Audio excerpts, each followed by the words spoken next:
জি আপু, কোথায় থেকে আসছিলেন আর এই মালদার বাগানে পাবনা থেকে আসছেন? তো আসলে এই কমলা এবং মালদার বাগান কেমন দেখলেন যদি একটু এই বলতেন। প্রথম পাবনাতে এরকম মানে বাগান করতে ভালোই লাগলো, আসে প্রচুর লোক আসতেছে, অনেক ভিড় হয়েছে।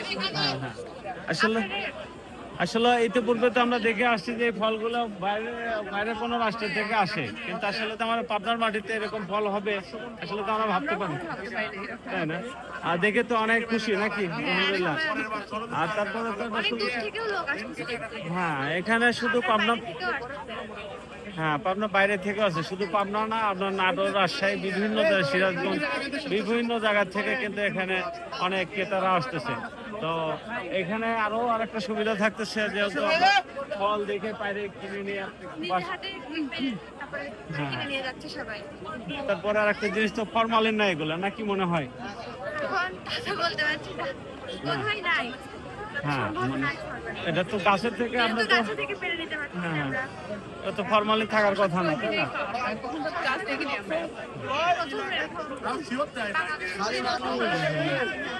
আচ্ছা ঠিক আছে। দেখো অনেক খুশি তো না খেয়ে এরকম বাগান দেখে। ঠিক আছে, আপনাকে অনেক ধন্যবাদ।